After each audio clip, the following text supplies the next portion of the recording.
And it's been a really pretty amazing week, and this is one that I really look forward to. This was set up a few weeks ago, and it was something that I really look forward to. If we can do this, and we do that because we have a certain competence that's good, we're able to get people to be peaceful.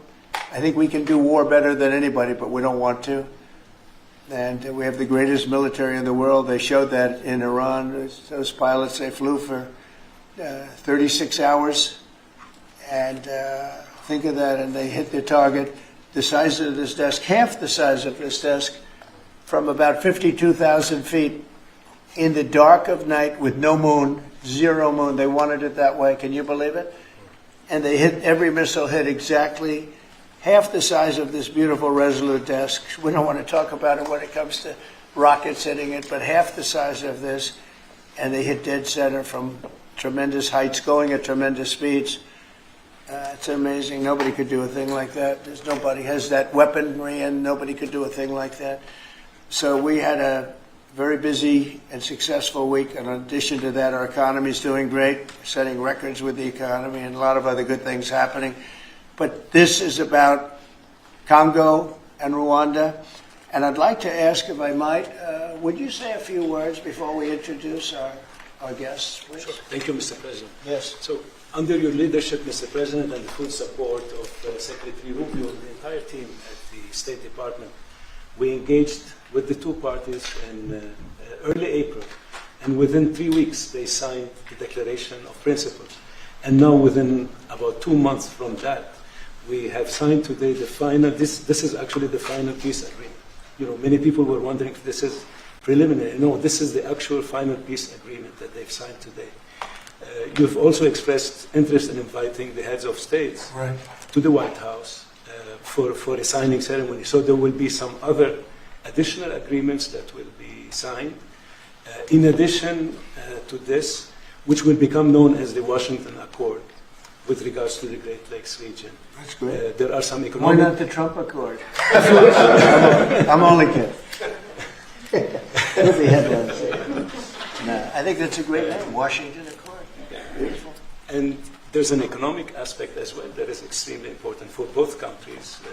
They have also worked, last week we finalized the regional economic integration framework, which both countries will be signing at the White House here during that ceremony. And that's going to be a great ceremony. Absolutely. Right? We're going to make that a great ceremony and bring other people that were involved, some other people.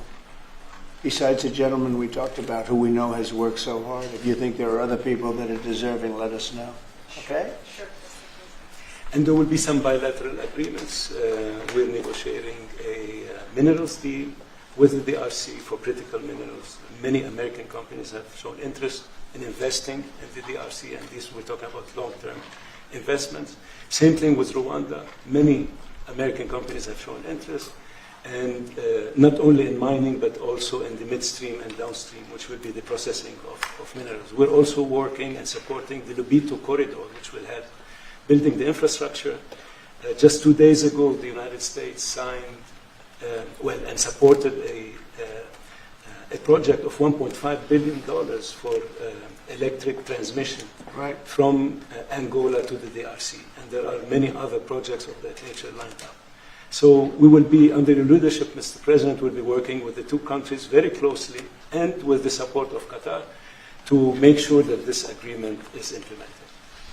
And a lot of our companies are in both of these countries now, especially since we've been getting along so well. It's probably the way we were brought together, and we have a lot of our big companies are there, between rare earth and all of the other things that they do in Africa, which is very greatly expanding, especially in these two countries. You have earth, they consider it to be about the best in the world, actually, I've heard. So we're doing a lot of different things, and it's all going to bring everybody together. That's how this all began, I guess. But the big thing is, the big thing for me is there's really only one thing, and that's getting a peace treaty with two countries that have been fighting for 30 years. And I want to thank you all. Will, if you could, Yes, sir. you could bring the letters over. Of course, sir. So in front of you, as you said, sir, these are the actual agreements that were signed respectively by the foreign ministers of the Democratic Republic of Congo and Rwanda earlier today, witnessed by Secretary Rubio. We've also prepared for you two letters. This is to President Paul Kagame of Rwanda, expressing your appreciation and congratulations for everything that's happened already, and of course inviting him to Washington for, as Dr. Bula said, what we hope will be the Washington Accords, finally setting the terms for peace and prosperity in this region, hopefully for a very long time. That's great. That's beautiful. Very important. We're going to put a picture in there, right? As soon as this is over, they're going to put, we have a fast-moving photographer, Dan, who's going to put a nice picture of us here. Okay. That's for you. And this is a letter to President Chikisade of the Democratic Republic of Congo, again congratulating him on settling this long-running war and inviting him to Washington, D.C. for the final conclusion of the agreement, hopefully soon. That's great.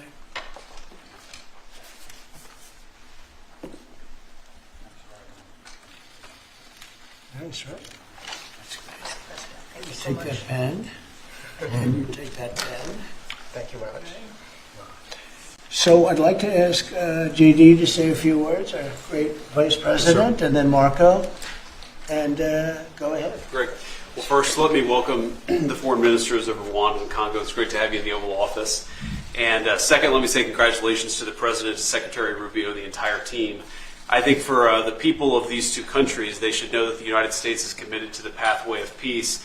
But to my fellow Americans, this is really a celebratory moment. This is a big moment for our country because under the President's leadership, we've taken what was 30 years of killing and war, the worst war in terms of death count since World War II, and now we're on a pathway to peace. And so if I think about what I know about these two countries, for 30 years, pretty much the entire time that I can remember these two countries being in the news, much of the story has been about them fighting one another, about them killing one another. And now we can look forward to a future where my children will look at this moment as the beginning of a new story, a story of prosperity and of peace. So thanks to the President, congratulations to the entire team, and to my fellow Americans. We should all be really proud because it's amazing what active presidential leadership can accomplish when it's geared towards peace and prosperity, and that's what we have in the Oval Office right now. So great job, sir. Thank you very much, JD and Marco, and then we're going to ask the two principals to speak. Yes, sir. Mr. President, first of all, thank you. When I first came on this job a few months ago, you made it very clear that the priority of this administration under your leadership was going to be the pursuit of peace. And from day one, whether it's been in Ukraine and Russia, whether it's been Pakistan, India, whether it's been Iran and Israel, and in the continent of Africa, your priority's been on peace. And today we see this come to fruition. It's sad. Wars get a lot more attention than peace. But peace is harder than war, a lot harder. And I want to congratulate both of the leaders here and their respective presidents for choosing the harder path, which is often peace, than the easier path, which sometimes is war, as costly and as bloody as it may be. And I echo the Vice President's statements, and that is that Americans should be very proud that the #1 voice for peace in the world today is our president, your president. And so thank you, President Trump. And I want to, again, recognize Dr. Boulos and the work he's put into this from day one. He's really put a lot of time and effort, and as our friends from the respective countries can share with us. And last point, I do want to thank, you've done this already, but the African Union, Togo, and Qatar, who have been extraordinary partners and whose help we're going to need to continue to receive in order to bring all this to fruition. So congratulations to both of you. Thank you, Mr. President. Thank you. Great job you've done. Do you want to start? Either way. Would you like to start? Ladies first, maybe. Okay. Thank you so much. Thank you Again, very much. thank you so much, Mr. President, for having us here. I think I can summarize my contribution in 3 main points. First of all, thank you and congratulations indeed for this remarkable milestone, which is putting an end to 30 years of conflict and of suffering, and which is redefining the perspectives that millions of Congolese and of citizens of the greater Great Lakes region will have. The second point is stay committed, stay on board. We need the United States to make sure that this agreement holds and that you hold us accountable. And the third point is, if you stay on board, I think there are so many perspectives that we can transform our partnerships to, and that can usher in an era of prosperity, of growth, and of shared bilateral relationships that go well beyond the challenges that we've shared together, and that can at least or finally focus on the potential and of the wealth that we can share. So again, our heartfelt gratitude to you on my behalf, but more importantly, on behalf of the people of the Democratic Republic of Congo. Thank you so much. Beautifully spoken, and I look forward to seeing your leader. They will, highly respected person, as you know, highly respected all over the world, but in Africa in particular. So sometime in July we'll do something, a big ceremony. We look forward to it. Thank you very much. Please. Thank you very much, Mr. President. This is indeed a historical day because it's the signing of a peace agreement between Congo and Rwanda to end a conflict that has been going on for 30 years.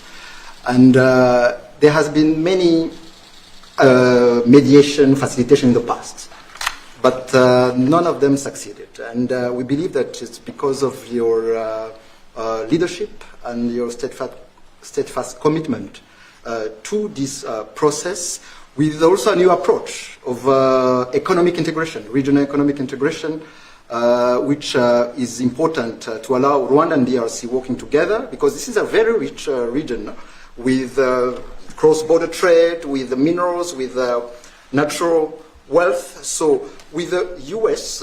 Standing side by side with Rwanda and DRC, we believe that we will achieve a long-time peace. And we also believe that, as my colleague from DRC stated, it's important for the United States to stay committed, because today we signed, but now we need to implement what we have signed in order to open this new era you were talking about of prosperity, so that we can reap the economic dividend of peace. So for this economic integration framework to be implemented, it's important for the U.S. to accompany the parties to implement what we have signed, because in the past we have signed so many agreements that were not implemented. And we are really, we believe that with your leadership, with the involvement of the United States administration, we will reach that goal. So thank you very much, Mr. President. Well, this will happen, definitely. I can reach over. Do you want to just press them over to me? Let me have them. And I just wanted to give you each. These are your signed agreements. And we'll make sure that you follow through. We'll make sure you follow through. Yeah. We'll make sure that you follow through. Okay, that's for you. And we have one other thing that we're going to give, that we give to special people only. It's a coin. Thank you. And I hope you do that. I'm going to give you a second one for your leader. Oh, cool. Thank you very much. These are serious coins. You don't want to lose them. You'll be very. I think that your reporter from Africa should get one. What do you think? Is she allowed? I think yes. Are the reporters okay with it? Brian, yes? Darling, that's for you. Okay. You did a fantastic job. Thank you, And I heard you do a great job covering everything. Thank you. And Mr. President, we actually have the pictures that you took earlier Oh, with let the me foreign see ministers here already. Thank you so much, Mr. President. Thank you. Let me see that. They're in this folder right here, sir. Okay, this one? Yes, sir. Oh, they look better than me. I don't like it. I don't like it. That's beautiful. That's very good. We have a good photographer. Beautiful. That's great. You better, I'll tell you, you better do the job here. We're going to come down. That's beautiful. Thank you very much. So we'll put them in. That's for you. I can do that. That's for you. This is for the Congo. What is it? For the Congo. Yes. Okay. Let's see, we have two of them, I think so. You wouldn't give us one, you would have made a big mistake. Isn't that nice? That's for you. That's for you. Thank you, Mr. President. Thank you very much. And you're all set, and this is for you. You're going to get this. Good. Might as well hold it. Thank you so Thank much. you very much. Good luck. Thank you. Do you have any questions? I would like to know. No, not Canada. This is about Canada. Why not? Why not This Canada, is by the way? about- Why? I mean, Because this is about a different subject. but right you're now. ending all. This is right now actually a much more important subject. We just ended a war that was going on for 30 years where 6 million people died. So don't ask me a trade question on Canada. Mr. President, Kara Castronova from Lindell TV. Now that your administration, and congratulations, has secured peace in Africa to a bloody, horrific war that's gone on for decades and no other president could do it, do you think the mainstream media will I finally... love her, I'm telling you. But you're right, no other president could do it. They tried and they didn't even try, I actually don't think they tried. Do you think Biden tried? He didn't know he was alive. Do you think the mainstream media will finally give you credit where credit is due? No, the media will never give me credit. But the people give me credit. That's why I'm here. The people didn't give me. That's why we're here in a landslide. We got all 7 states. We won the popular vote. So the media won't give me credit, but the people give me credit. That's more important to me. Mr. President, you're going to go down as a peacemaker. You're also going to go down with the president who had 0 border crossings in May. You secured the border most than anybody has ever done.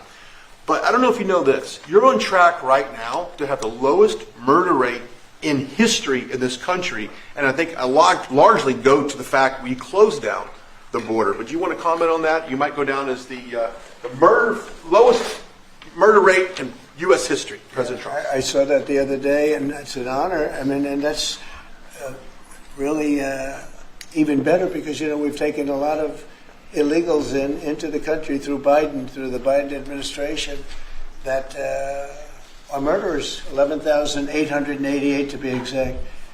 And many of them are now gone. We got rid of them. They're back where they belong. But so it's a great honor. If you took that out, the numbers would be even better. They've created a lot of problems. You truth socialed earlier about getting money to the air traffic controllers and the big, beautiful bill, which hopefully, praise God, we get this thing signed. What does that mean to that industry that have been suffering the last couple of years, probably a decade of being underfunding, and how that changed the safety of air travel? Well, they've underfunded the airports for years, and I started the process of getting it completed in terms of the equipment necessary to land the planes, where the planes, like the helicopter accident with the plane, would have never happened if they had the right modern equipment. It would have been bells and whistles would have been going on all over the place. And I had that all set, but when I wasn't here, they totally dropped it. You had a terrible head of transportation. We have a very good one now, Sean Duffy. But you had Buttigieg, and he didn't know a damn thing. He'd ride to work on his bicycle. He didn't know what the hell was going on. He was terrible. So he totally dropped that. It was a project that should have happened, and I was all set. But we had a very sad experience with the voting, and so we didn't get to do that. But now I'm doing it, and we're going to have a great system. And it's funded partially by the bill. It's the initial funding is by the bill, and then it gets to be funded. The rest of it comes a little bit later as we build it out. But we're going to build out the best in the world. We have the best companies in the world. A couple of countries have very good systems. In fact, I noticed when I was landing, my pilot often would use the system of another country, and I said, "What are you doing that for?" He said, "The United States system is so bad." So we have the best companies that do that in the world bidding.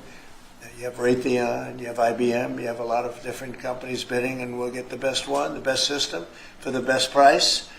And they're going to go to town and give us a system that will be better than any other system in the world, and you won't have planes bunking into each other at 35,000 feet. On the subject of peace deals, how close are you and your administration to a deal in terms of Gaza ceasefire right now? Often asked, and I think it's close. I just spoke with some of the people involved. It's a terrible situation that's going Gaza. He's asking about, and we think within the next week we're going to get a ceasefire.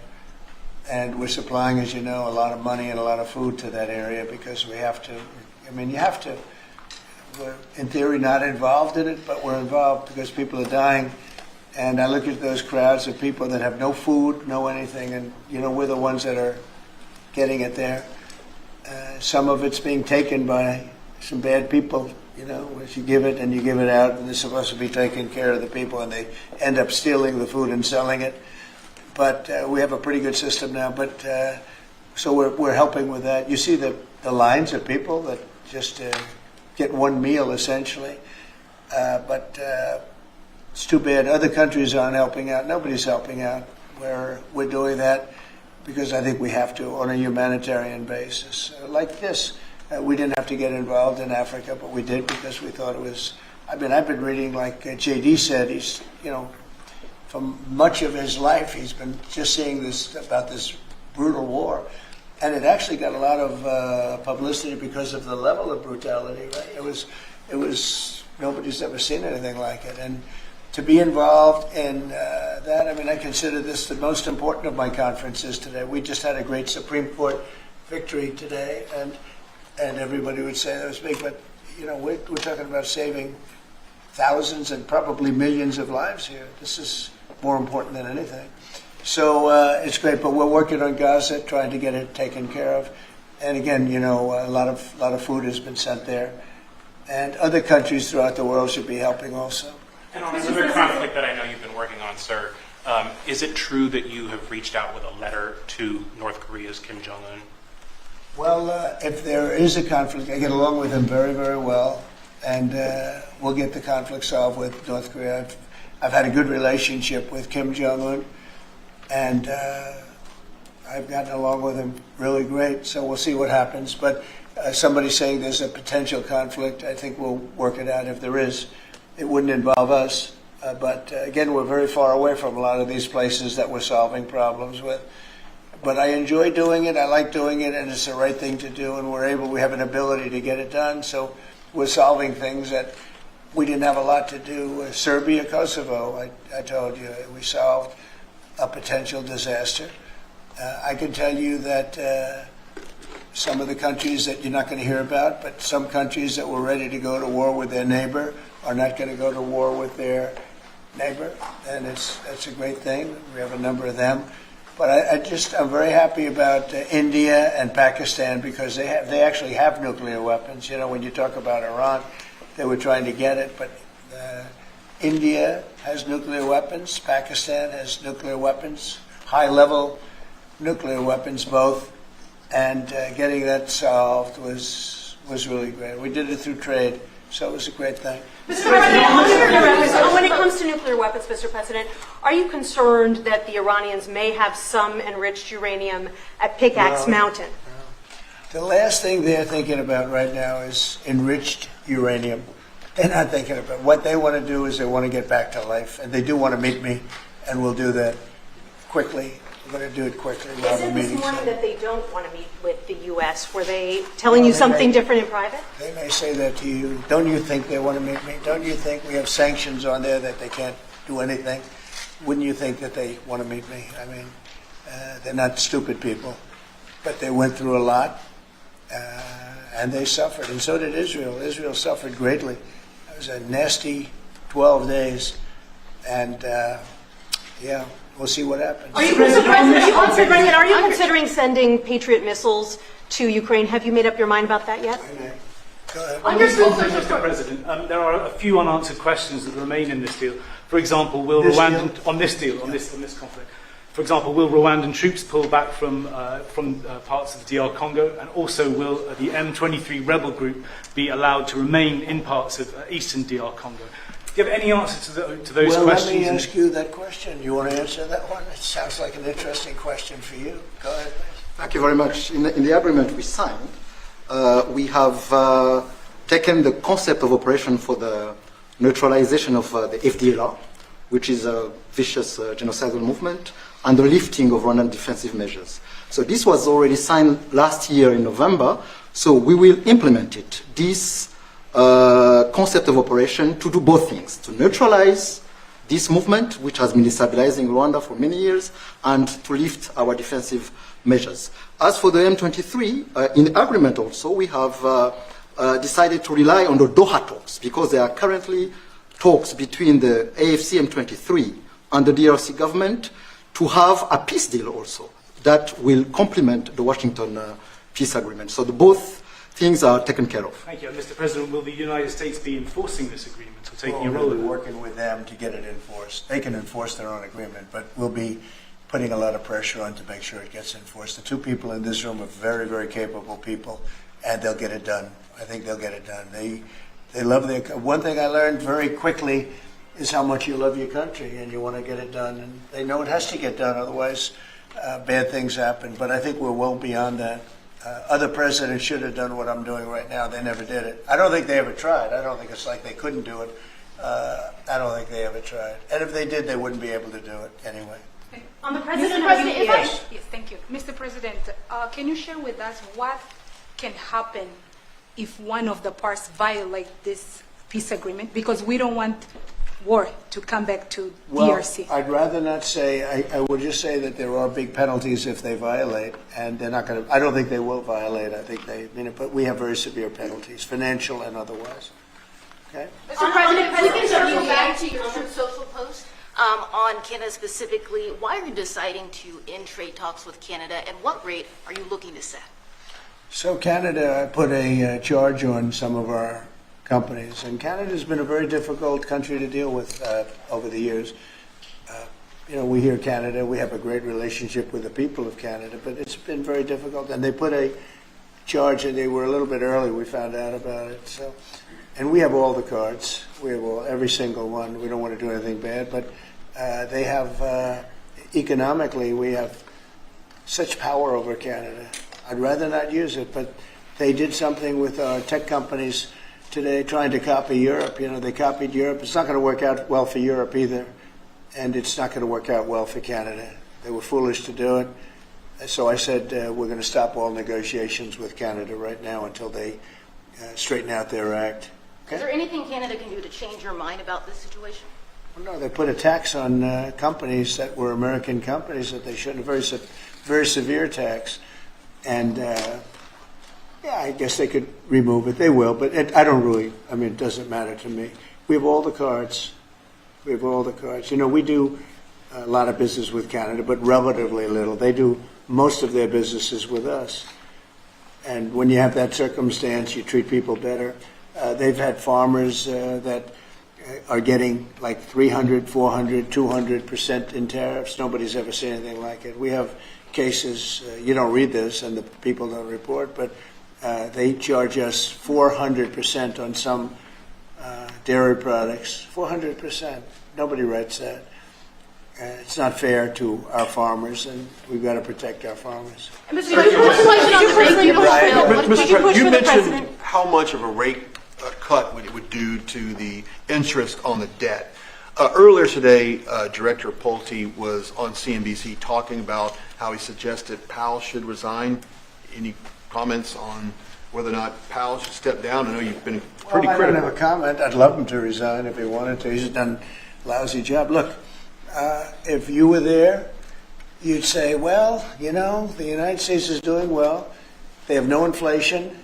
And if they do get inflation in a year or two, we'll start raising the rates. We'll get rid of the inflation, and do other things. Biden had the worst inflation in the history of our country.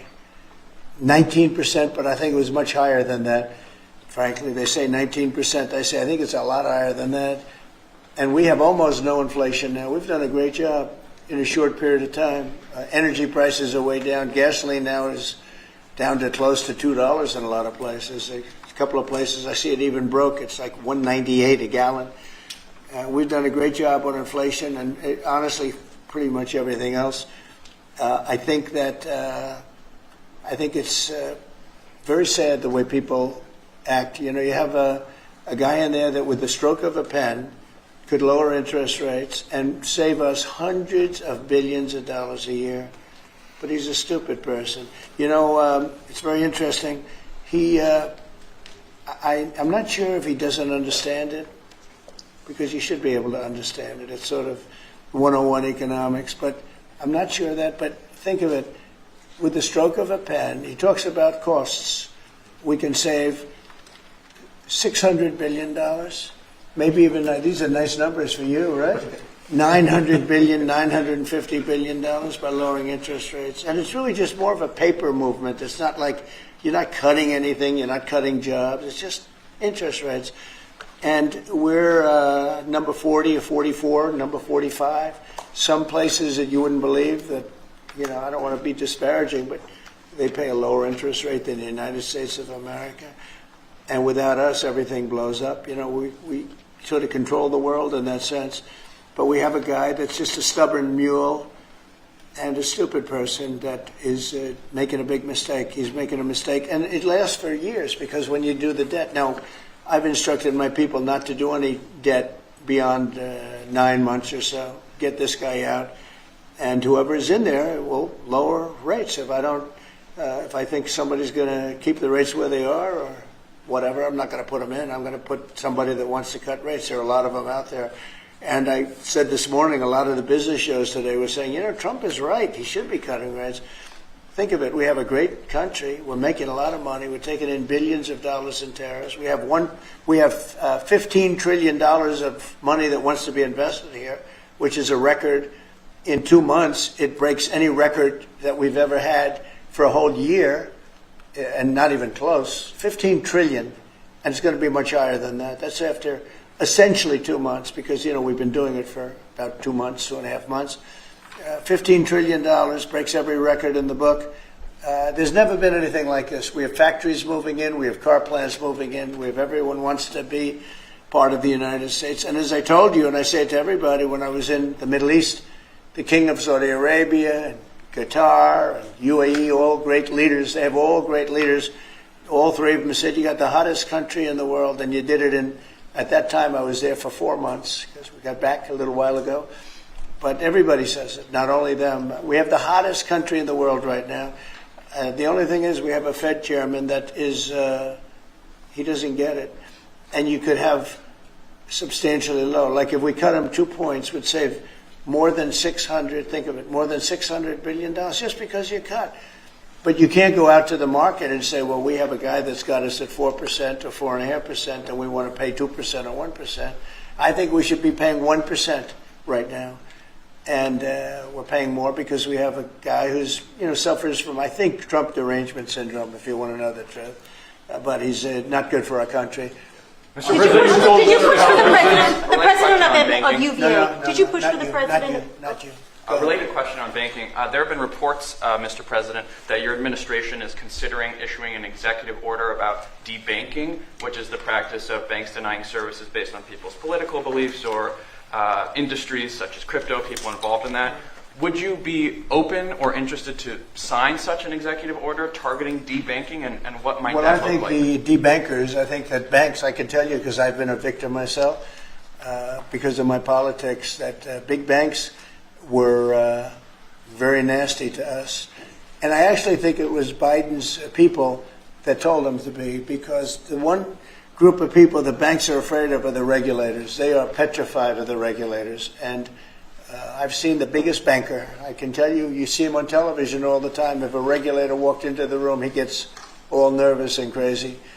They're afraid of the regulators. And if the Biden people order the banks to be virtually closed, they can do anything they want. The regulators control the banks. It's not the president of the bank.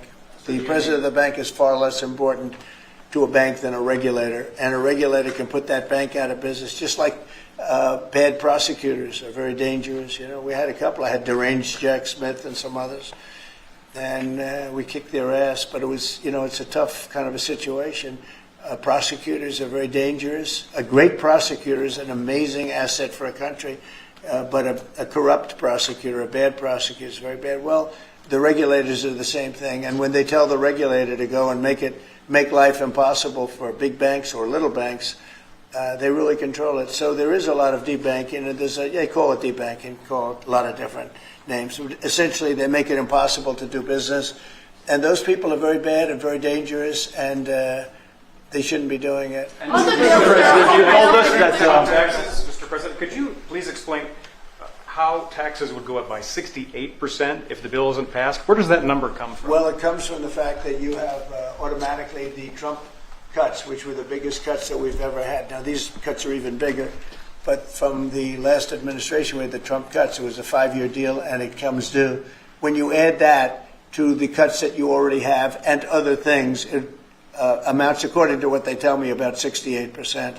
That would mean you'd have a tax, so that that the tax cuts that they got, the biggest tax cuts in our history, would immediately go up to that level. And that alone is a big chunk of the 68%. And then you have the other taxes that would accumulate. And they say that you'd have about a 68% tax increase. Sir, you said a moment ago that it won't work out very well for Europe on trade. Does that mean you want to cut off those negotiations as well and just tell them what they should No, be well, paying? they've been very tough. The European Union was formed in order to take advantage of the United States on trade. That was why they were formed. And they're nasty. They're very nasty. We have a good relationship. I'm dealing with Ursula right now and the group. But it's a very tough situation. They have been unbelievably bad to us. If you look at past precedents, they've treated them very badly. They're being very nice to me because I get it. I know the system, and we have the cards. We have the cards far more than they do, and they have not treated us well. And they're coming to us right now. You know, I said I was going to put on a 50% tariff. As soon as I said that, I put it out on Truth.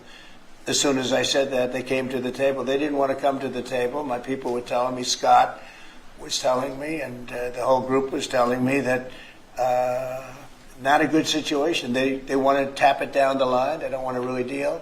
So I said, we're going to put a 50% tariff on you. And Howard, as you know, was very much involved, Lutnick, Commerce, and he said they don't want to talk. As soon as I put that on, I was getting calls from them like, can we meet tomorrow? And the problem is they have a lot of very unfair taxes. They have a lot of taxes that you wouldn't put on, and they sue all our companies. They're constantly suing Apple and Google and all of these companies, and getting in front of judges that essentially almost work for them. I guess they do work for them. They're European Union judges, and they're getting these crazy rewards. Apple was fined $17 billion, and others are being fined tremendous numbers of dollars. They're nasty people, and I don't want them affecting U.S. companies. I don't want that. If anybody's going to affect a U.S. company, I want it to be us. And if they're going to have to pay a penalty or a fine, let it be to us.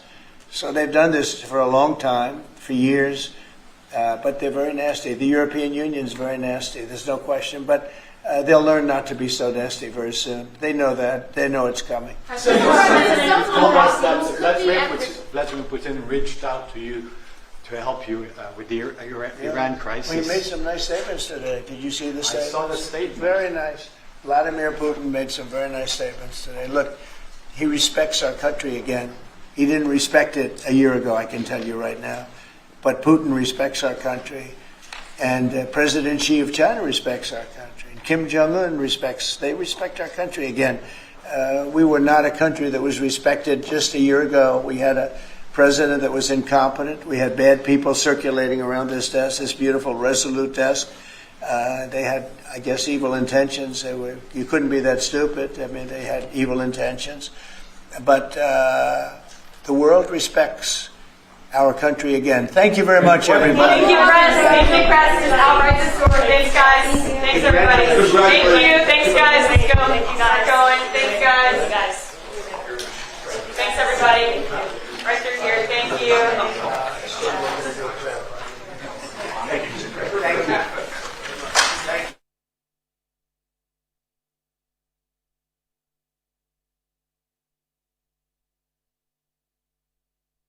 173 km, avec l'Ouganda 765 km et avec la Zambie, nous partageons 1930 km de frontières. À la Première Guerre mondiale, l'armée congolaise a conquis Kigali et Bujumbura pour que le pays devienne le Congo belge, Rwanda, Urundi, de 1925 à 1960 à l'indépendance. Notre armée est les forces armées de la République démocratique du Congo. L'une de plus grandes d'Afrique, les FARDC sont en accroissement numérique de plus en plus régulier. La République démocratique du Congo a-t-elle un prix? Non. La RDC ne pas à vendre, même pas 1 centimètre à céder de sa superficie. Avec nos FARDC, notre pays à jamais indivisible. À toujours la RDC égale à elle-même. J'étais les effroyateurs!